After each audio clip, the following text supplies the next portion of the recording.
in the southern Indian Ocean. As every hour goes by, the search area gets bigger and bigger. Quando o voo 370 desaparece em 8 de março de 2014, ele se torna um mistério internacional. Não é aceitável que um avião cheio de passageiros desapareça. O mundo não pode tolerar isso. Como uma aeronave de última geração com 239 tripulantes e passageiros pode desaparecer? O voo 370 pode virar um navio médio celeste do século XXI. Nothing's ruled out over the mysterious loss of a Malaysian airliner. O caso põe em dúvida tudo o que sabemos sobre a tecnologia de aviação moderna e expõe lacunas perturbadoras de comunicação e segurança. Nós vamos ter que pensar de uma forma inovadora para lidar com esse tipo de situação. Nós reunimos alguns dos maiores especialistas em viagens aéreas do mundo para investigar 10 problemas básicos que podem explicar o desaparecimento do voo 370. Nós temos muita tecnologia inteligente, telefones celulares, GPS, nós podemos encontrar qualquer coisa em qualquer lugar e realmente perdemos um avião? Este terrível incidente pode mudar para sempre a forma como viajamos pelos céus?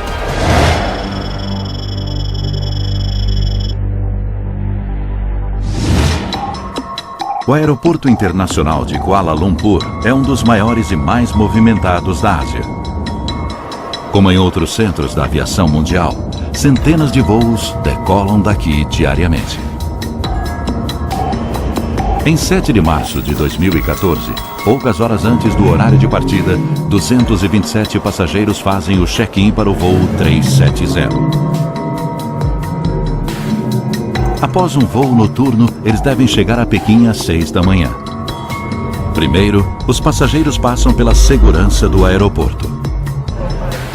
Enquanto seus documentos são conferidos e sua bagagem escaneada, o Boeing 777 é preparado para a decolagem. Os 12 tripulantes do voo 370 se apresentam para o trabalho e se dirigem ao avião. Eles também passam pela segurança.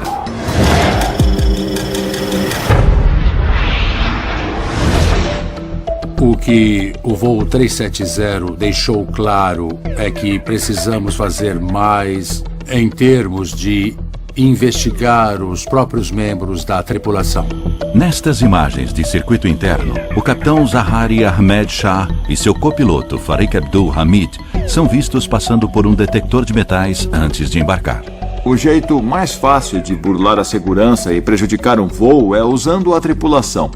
Ninguém checa a tripulação. Em muitos países, os pilotos são investigados apenas ao serem contratados pelas companhias aéreas.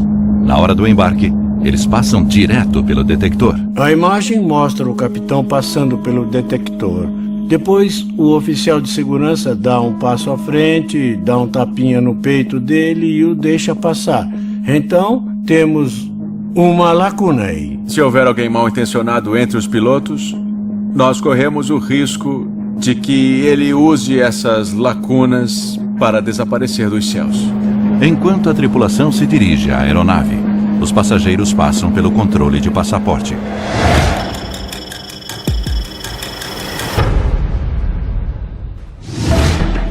Dois dos passageiros prestes a embarcar no voo 370 estão viajando com passaportes roubados e não são detidos.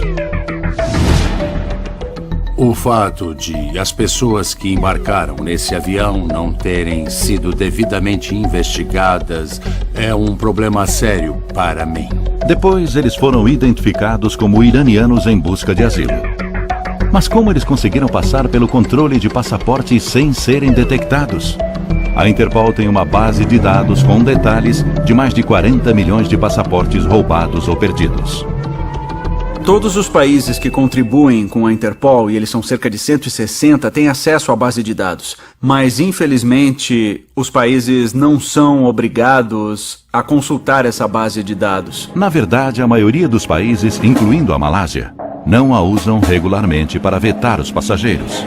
Esta lacuna alarmante pode aumentar a pressão pela mudança de protocolos internacionais. Eu acredito que a base de dados da Interpol vai começar a ser usada com mais frequência. Mas o custo e o acesso precisam ser melhores. Com os passaportes verificados, os passageiros do voo 370, como é praxe no mundo todo, partem para a checagem de segurança.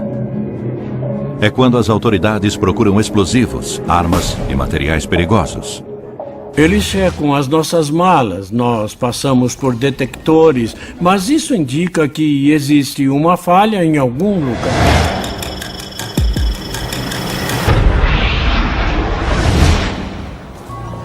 Desde o 11 de setembro, o escaneamento corporal e de bagagem se tornou obrigatório em aeroportos do mundo todo. Mas o processo não é tão meticuloso quanto pensamos.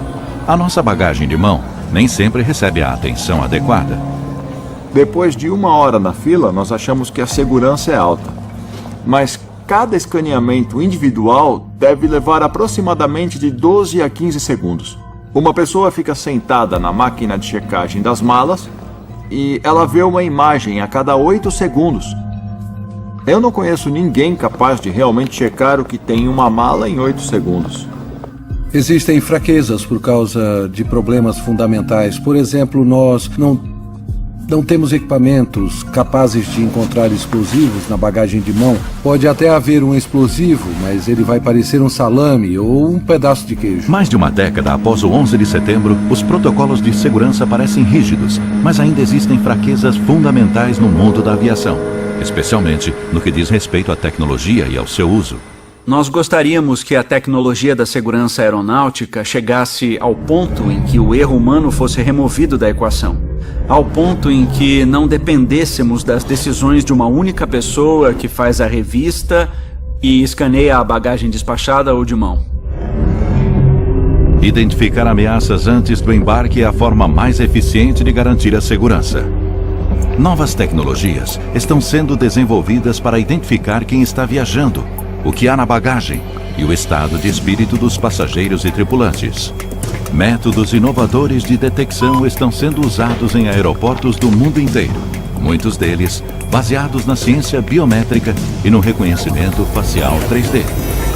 E há novos sistemas criados para impedir que substâncias perigosas ou explosivas entrem no avião. Nós podemos melhorar a tecnologia de escaneamento da bagagem despachada ou da bagagem de mão com sofisticados algoritmos da máquina de raio-x capazes de detectar a presença de um dispositivo explosivo e nos alertar imediatamente. Embora nenhuma evidência ligue os tripulantes ao desaparecimento do voo 370, o caso levanta questões sobre a necessidade de avaliá-los regularmente. Novas tecnologias e inovações se baseiam em indicadores fisiológicos e psicológicos. É o sistema que verifica a sua identidade pelo movimento dos seus olhos. Também pode dizer se você está bêbado, se tem um problema, ou se você está ansioso. Nós temos que saber se, no mínimo, o piloto, o copiloto e o comissário de bordo não estão sendo coagidos ao entrar na cabine de comando. Com a avaliação comportamental, o nervosismo, o suor e outros sinais podem indicar se uma pessoa tem más intenções. Boa parte dessa tecnologia ainda está no futuro. E para muitas autoridades aéreas ao redor do mundo, é simplesmente uma questão de custo-benefício. O que acaba atrasando o aprimoramento das tecnologias modernas nos países em desenvolvimento é o custo. Quase todos os equipamentos são caros demais, tanto em termos de aquisição quanto de manutenção, assim como o treinamento do pessoal que vai lidar com eles. É preciso mais cooperação internacional. É necessário compartilhar essa tecnologia. Nós temos que levar esses avanços tecnológicos dos países desenvolvidos para os países em desenvolvimento. Com as checagens de segurança completas, o voo é liberado para decolagem à 00:40. O Boeing 777 deixa a pista do aeroporto de Kuala Lumpur pela última vez. Primeiro, o avião é liberado para decolagem e quem faz isso é o controlador na torre. Então a aeronave inicia o voo e assim que o controlador garante que ela não está na rota de outros aviões, ele entrega a aeronave para o controle de área. Esse processo é uma rotina que se repete o tempo inteiro, todos os dias. O controlador de voo vai identificar o avião, vai colocá-lo em altitude de cruzeiro, em sua rota correta, o mais rápido possível. Por isso, há uma série de transmissões entre o controlador e o piloto. A caminho de Pequim, o voo 370 cruzará o espaço aéreo do Vietnã. Existem protocolos para a transferência de um voo do controle de tráfego aéreo de um país para o de outro. Ao sair de uma zona, o piloto recebe informações sobre a frequência de rádio da próxima zona. Ele faz contato e avisa a zona seguinte, onde ele está e que está prestes a entrar nela. O controle de tráfego aéreo malaio dá instruções ao voo 370 para a próxima zona de voo sobre o Vietnã. O procedimento normal seria dar boa noite ao controle de tráfego aéreo malaio e, literalmente, no momento seguinte, dar bom dia ao Vietnã. A instrução foi dada e foi confirmada. Boa noite, Malaysia 370. E depois, silêncio. A transferência de controle de tráfego aéreo incompleta é o problema seguinte na sequência de eventos. Com a comunicação via rádio suspensa, o controle de tráfego aéreo depende do radar. Mas transferências perdidas não são exatamente incomuns. A gente pode estar no meio de uma conversa sobre a navegação, alguma outra coisa, e perceber que esqueceu de fazer contato. Acontece. Obviamente não deveria, mas acontece. Mas o chamado buraco negro entre controles de tráfego aéreo internacionais fornece uma oportunidade perfeita para quem tem intenções sinistras. Se o seu plano é fazer o avião desaparecer, esse pode ser um bom ponto de partida. Você tem uns 5 minutos de vantagem antes que uma investigação séria comece a acontecer. Mais preocupação. 2 minutos após as últimas palavras do voo 370, o dispositivo de monitoramento de radar do avião, seu transponder, para de funcionar. Com 20 mil aviões no ar a qualquer momento, os transponders são a principal ferramenta de rastreamento do controle de tráfego aéreo. Um transponder é um dispositivo na aeronave que funciona por estímulo. Assim que ele recebe certas ondas de radar, de um radar em terra, ele acorda. O radar transmite uma pergunta que diz basicamente quem é você. E o transponder responde com uma mensagem digital dizendo sou eu, estou aqui. E dependendo da complexidade do sistema no avião, ele pode enviar mais informações sobre a aeronave, sua altitude e posição. Sem o transponder, o voo 370 corre sério risco de colidir com outra aeronave. A principal razão por que nós fazemos esse controle é por causa do tráfego aéreo, para evitar uma colisão entre aeronaves e garantir que cada uma ocupe seu espaço. Sobrevoando o mar da China Meridional, a aeronave não envia sinais de rádio e seu transponder não aparece nas telas de radar. O controle de tráfego aéreo vietnamita aguarda a entrada do avião em seu espaço aéreo. Mas a contar de 00:21, eles não veem nem ouvem o voo 370. Quando um avião desaparece da tela do radar e cessa a comunicação, o controle de tráfego aéreo fica inconformado. Cego, sem o transponder, o controle de tráfego aéreo não faz ideia de que o Boeing 777 saiu de curso, indo para o oeste na direção totalmente oposta. A frequência de desaparecimentos de aeronaves é realmente muito baixa. Mas isso já aconteceu com consequências devastadoras no 11 de setembro, quando os sequestradores assumiram o controle. A primeira coisa que fizeram foi silenciar a aeronave. Eles desligaram o transponder e cessaram a comunicação via rádio. Ninguém sabia exatamente onde estavam os aviões. A tragédia motivou uma alteração de protocolo global.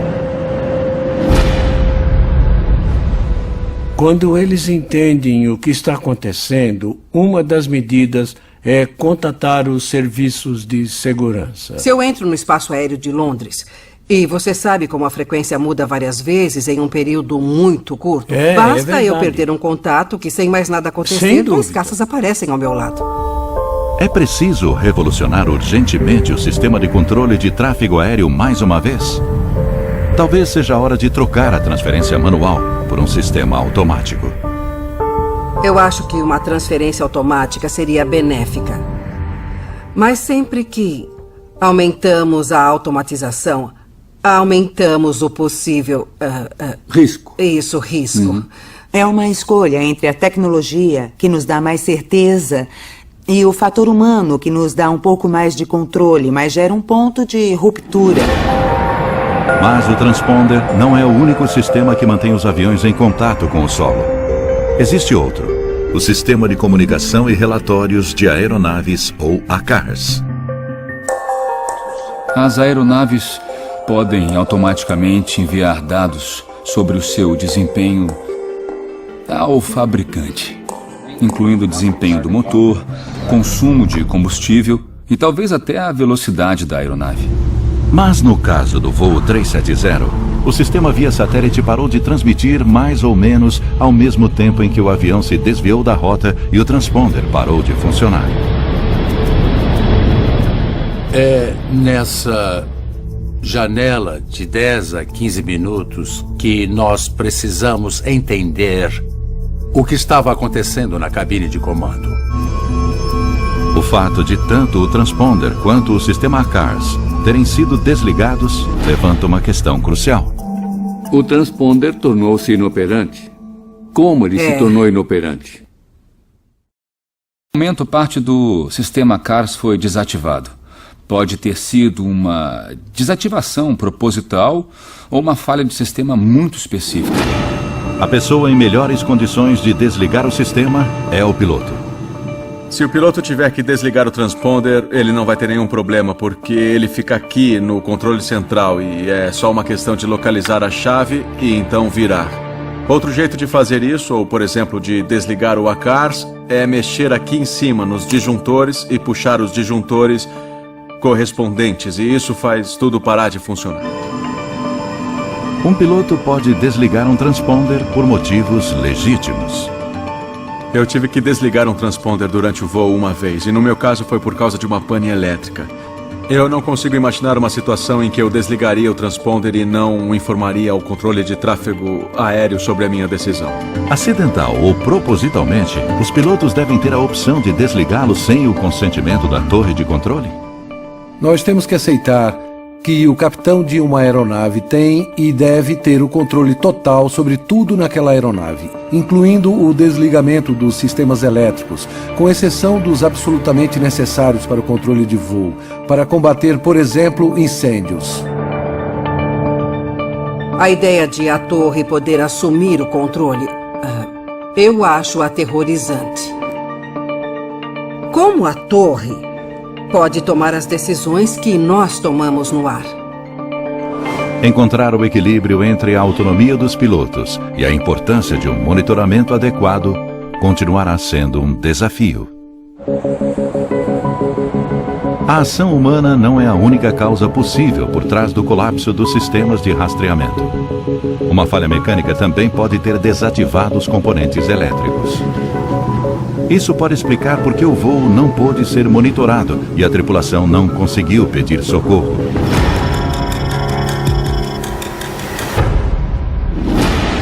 O Boeing 777 está em operação há 20 anos e tem um dos melhores históricos de segurança entre as aeronaves comerciais. O 777 é uma aeronave muito segura. Existem mais de 1000 em operação e o número de acidentes é baixíssimo. Mas existem precedentes de falhas mecânicas. Em 2008, combustível congelado levou ao pouso forçado de um 777 no aeroporto de Heathrow, em Londres.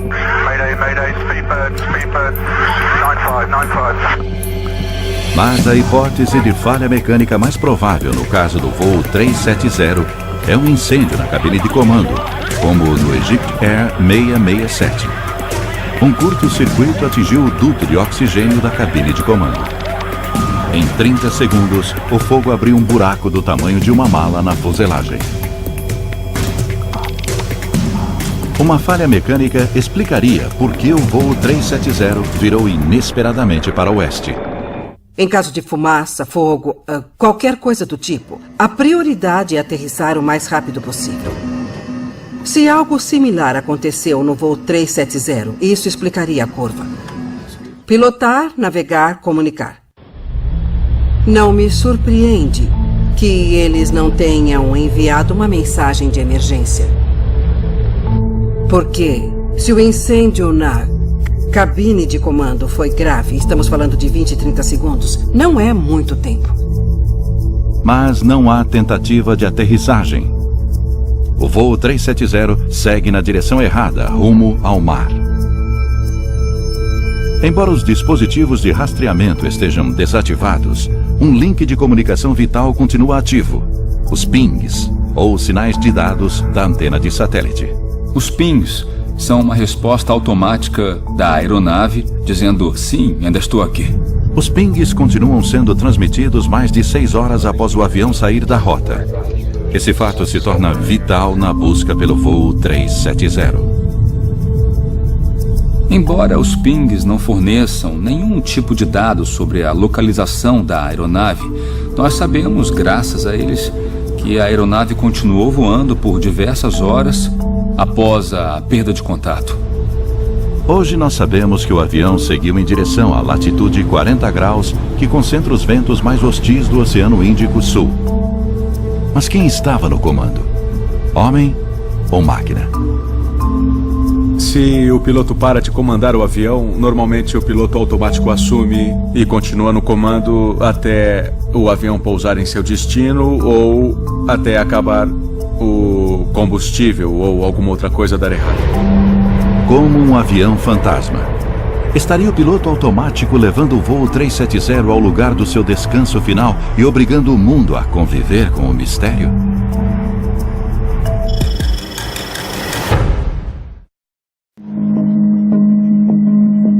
O voo 370 sai de curso e parte rumo à vastidão do Oceano Índico. Um mistério que expõe uma série de lacunas na segurança aeronáutica. Em terra firme, o mundo acorda com a notícia urgente de que há um avião desaparecido. Parentes e amigos em Pequim chegam para receber o voo 370, mas ele nunca aparece. Malaysia Airlines confirmed that the flight MH370 had lost contact with Subang Air Traffic Control at 2:40 a.m. Com o nível de combustível perigosamente baixo, às 8h11 da manhã, o avião envia seu último sinal de satélite automático, ou ping. O transponder foi desativado há mais de 7 horas. E o controle de tráfego aéreo malaio ouviu o copiloto pela última vez 6 horas atrás. Um avião passar um período tão grande sem um monitoramento é algo muito raro.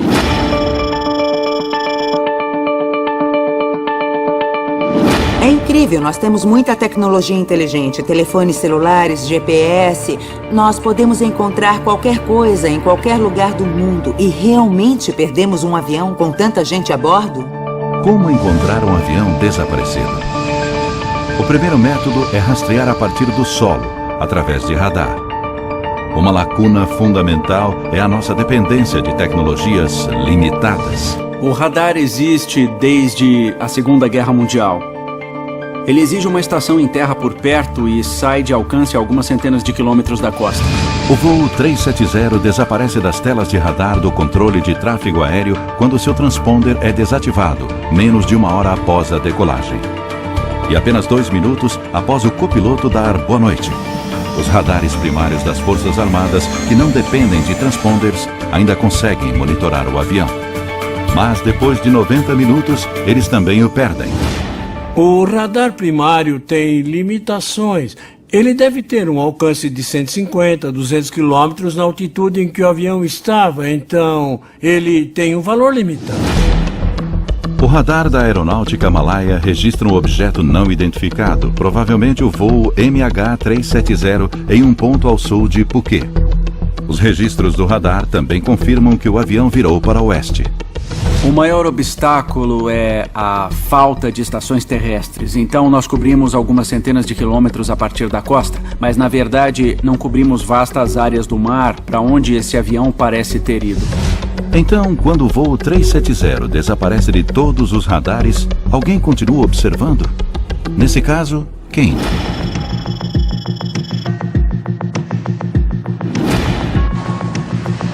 Mais de 1000 satélites orbitam a Terra. As Forças Armadas e empresas particulares investiram trilhões de dólares na tecnologia de satélites. Alguns deles registram imagens a centenas de quilômetros, distinguindo objetos com meio metro de comprimento. Sem dúvida, o avião deve ter sido avistado. A grande maioria dos satélites de imagem é de órbita baixa, a poucas centenas de quilômetros de altitude, e se move muito rápido. Então, capturar a imagem a partir de um satélite de algo na superfície da Terra é como passar por uma rua de carro, olhando através de binóculos e tentar ler os números de todas as casas.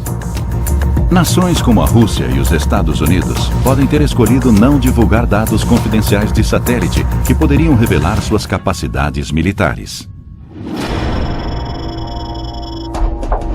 Uma questão interessante é em que fase das buscas as capacidades militares nacionais passaram a ser utilizadas. Quando um satélite é encarregado de ajudar na busca ao voo 370, pode significar que as capacidades dele não estarão disponíveis para outros assuntos de alta prioridade. A Malásia pediu que outros países compartilhassem dados de radar e satélite potencialmente sensíveis. As Forças Armadas Americanas têm alguns satélites dedicados ao monitoramento de mísseis, mas eles se baseiam em padrões de calor. E uma aeronave em pleno voo não gera calor o bastante. Se houvesse uma grande explosão, esses satélites provavelmente teriam identificado. Mas oficiais americanos dizem que esses sistemas não detectaram nada que indicasse algo como uma grande explosão, o que leva ao mistério do que pode ter acontecido. O exército pode estar ajudando nos bastidores, mas a questão da segurança nacional sempre vai deixar lacunas na inteligência que é compartilhada. Com poucos fatos sólidos à mão, os malaios precisam desesperadamente de informações e da colaboração de seus vizinhos e da comunidade internacional. Nas primeiras etapas da investigação, tivemos muitas informações conflitantes. E a mudança da área de busca levou a uma grande perda de tempo. A operação de busca em terra firme é prejudicada pela falta de informações. Não há um diálogo eficaz entre países e autoridades aeronáuticas, impedindo que surja uma visão geral do incidente. Foi crise, atrás de crise, atrás de crise. E sem nenhum gerenciamento dessa crise. As informações sobre o paradeiro da aeronave nos estágios iniciais talvez devessem ter sido filtradas em um nível bem mais alto por uma autoridade bem maior. Uma informação vem à tona graças à operadora de satélites britânica Inmarsat. Os dados de satélite dos pings da aeronave. Mas eles são ignorados, talvez até ser tarde demais. Na perda deste avião, vimos que os países não se comunicaram direito e tempo foi perdido. Existem protocolos para desastres internacionais, mas as circunstâncias do desaparecimento do voo 370 são únicas. Para uma busca em águas internacionais, a nação afetada pode invocar a Carta Internacional sobre o Espaço e as Grandes Catástrofes, que prevê a ajuda de países como a China e os Estados Unidos. Os membros disponibilizam um ou mais de seus satélites para coletar imagens da área especificada e as fornecem ao país que invocou a carta. No entanto, a carta não estipula exatamente como darão a assistência. E cabe aos países fazer todo esse trabalho. É provável que possamos melhorar muito a colaboração entre diversas organizações e países que possuem capacidades diferentes, especialmente em termos de imagem de satélite e telecomunicações. Os protocolos existem, mas as nações envolvidas precisam se comunicar com mais rapidez e eficiência. Parece que o mistério não resolvido do voo 370 pode levar os países a buscar uma abordagem padronizada e talvez uma entidade superior realmente global possa começar a surgir e nós precisamos dela. Enquanto o mundo vasculhava o mar da China Meridional em busca do voo 370, em Londres, os técnicos da Inmarsat decidiram tentar localizar o avião analisando os pings ou dados enviados ao satélite. O sistema continuou emitindo os pings para a rede. Os sinais enviados pela estação terrestre perguntavam para a aeronave: "Você está aí?" E a aeronave respondia: "Sim, estou aqui." E isso ocorria de hora em hora com uma frequência previamente determinada. Mas os pings de satélite emitidos para e pela aeronave não informam a localização do avião. No entanto, apesar da falta de dados, a equipe enfrenta o desafio. Programadores usam os 8 pings enviados pelo avião para determinar sua possível trajetória. Análises isolam 2 possíveis corredores que o avião pode ter usado. Um rumo ao norte entre a Tailândia e o Cazaquistão. O outro, rumo ao sul, entre a Indonésia e o Oceano Índico Sul. Nós usamos a diferença de velocidade com que o sinal foi da aeronave até o ponto fixo, o satélite no espaço. É o chamado efeito Doppler. Imagine um apito de trem ficando mais alto ao se aproximar de você e mais baixo ao se afastar. Nós usamos esses sinais para determinar em que ponto daquela rota específica o avião poderia estar. A equipe foi um passo além, criando algoritmos complexos para analisar as trajetórias de diversos voos de 777 da Malaysia Airlines rumo a Pequim. Ao fazer isso, eles puderam deduzir a rota mais provável para o avião, o corredor sul. Eles tinham um palpite bem sólido de para onde a aeronave foi. Então eles compararam com outros 6 aviões que decolaram no mesmo dia. E deu certo. Ao aplicar esse modelo ao caso do voo 370, eles conseguiram mostrar de forma bastante convincente que ele deve ter seguido rumo ao sul. A área de busca se resume a um corredor de 160 quilômetros no Oceano Índico, a oeste de Perth. O primeiro-ministro malaio dá a notícia. According to this new data, flight MH370 ended in the southern Indian Ocean. Agora os investigadores sabem o lugar mais provável da queda. E uma operação internacional de busca está em andamento. Não existe certeza sobre o que aconteceu, e isso é impensável. Nós temos que saber o que houve para evitarmos no futuro. Mas ainda há 2 evidências vitais que precisam ser encontradas: o gravador de dados de voo e o gravador de voz da cabine, as caixas pretas. Essas 2 unidades sobreviveriam a um impacto considerável e, sem dúvida, sobreviveriam embaixo d'água. E caso os investigadores encontrem as caixas pretas, elas podem ironicamente se tornar o maior mistério de todos. Com o passar das semanas e sem nenhuma resposta sobre o que aconteceu com o voo MH370, a dor e a raiva dos parentes aumentam. Finalmente, os investigadores conseguem isolar uma área onde a aeronave pode ter caído. Ela cobre 254 mil quilômetros quadrados nas profundezas do Oceano Índico Sul. Mas é preciso encontrar uma parte crucial do avião. Outro mistério: as caixas pretas.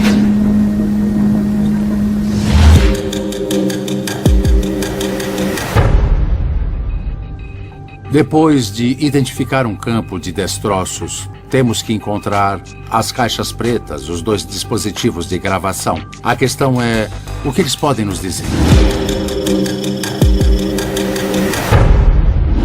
Uma caixa preta tem 2 partes, ambas localizadas na traseira da aeronave.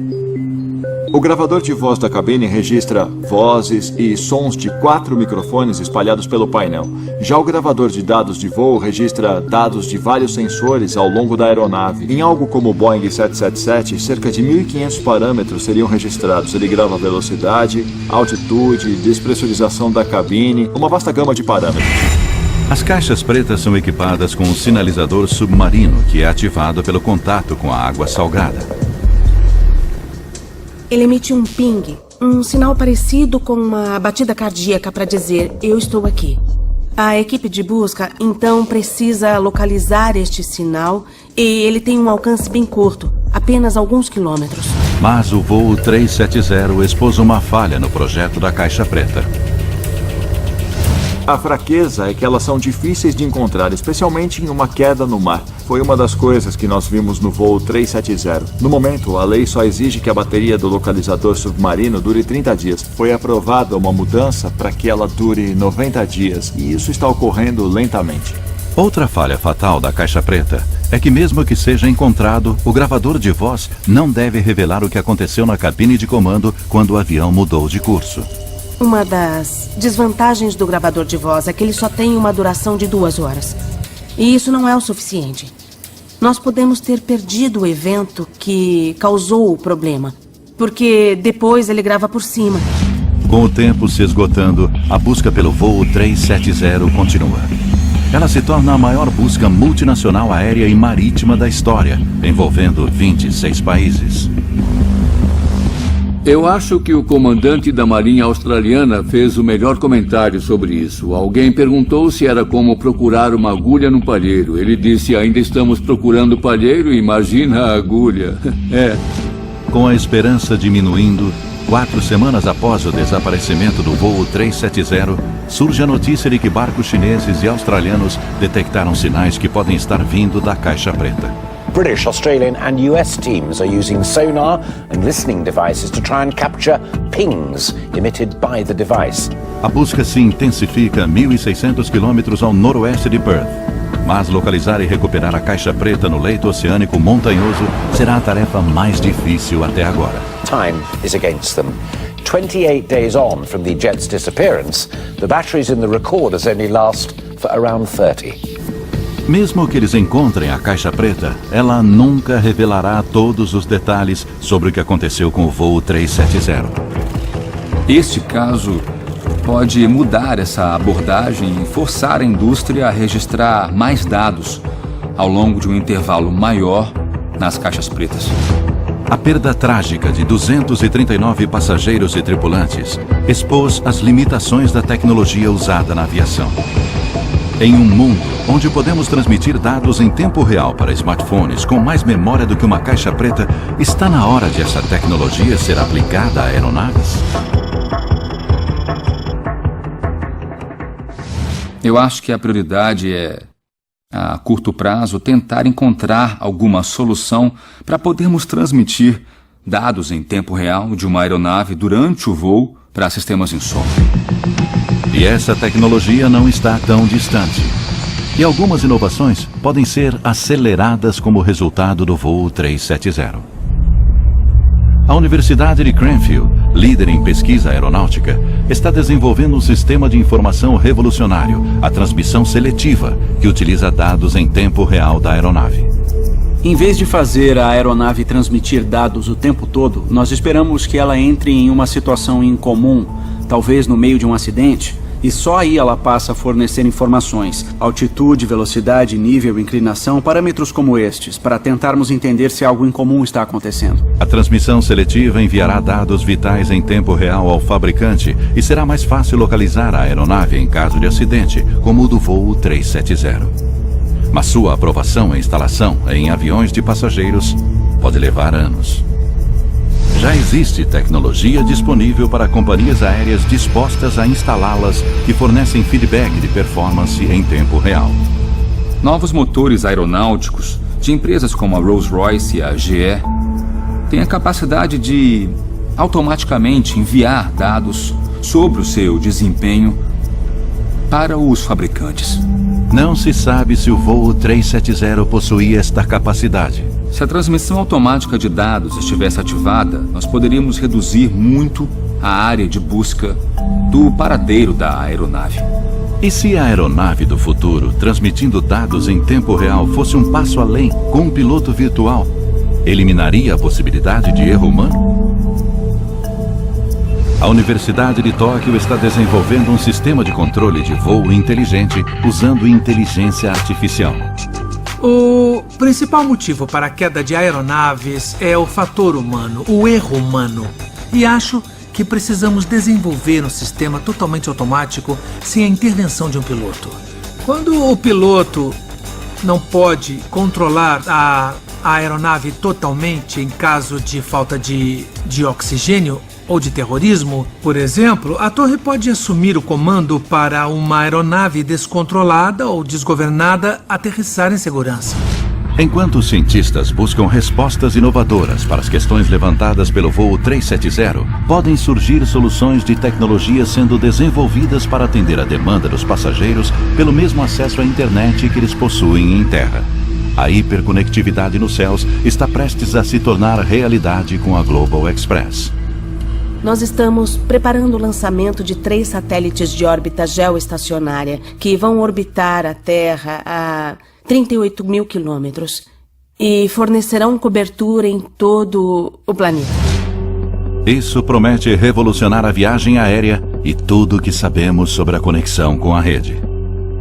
Você vai poder levar o seu próprio dispositivo a bordo do avião, seja ele um laptop, um tablet ou um smartphone, e se conectar a uma rede sem fio instalada na aeronave. E assistir TV e se conectar à internet com a mesma velocidade que consegue ter no solo. Eu acho que com o voo 370 estamos vendo que vivemos num mundo voltado para o conforto dos passageiros, para os sistemas de entretenimento, para a satisfação das empresas, e isso deixa claro que estamos priorizando todas essas coisas em detrimento da segurança de todos a bordo.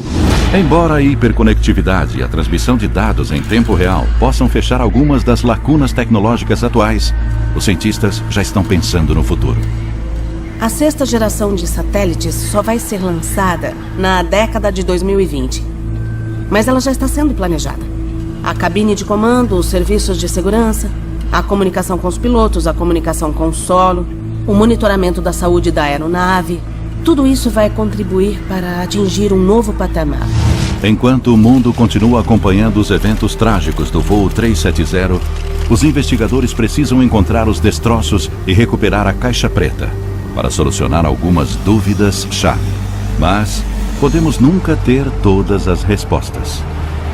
O que nós descobrimos é que esta não é apenas a história de um avião desaparecido. É também a história de problemas na comunicação e na tecnologia aeronáutica. Os passageiros precisam ter certeza de que a segurança é a grande prioridade, tanto no aeroporto quanto no ambiente da aeronave. Porque sem os passageiros não temos uma indústria para proteger. A tecnologia aeronáutica, por mais sofisticada que seja, ainda é vulnerável a erros e sabotagens. Temos que descobrir, nós temos que saber o que aconteceu e nós temos que aprender as lições para impedir que aconteça de novo. Estas falhas permitiram que um voo de rotina se tornasse um dos maiores mistérios na história da aviação. No fim das contas, a questão é: qual vai ser o custo de implementação de toda essa tecnologia e dessas melhorias? E quem vai estar preparado para arcar com esse custo? Os governos, as companhias aéreas ou os passageiros?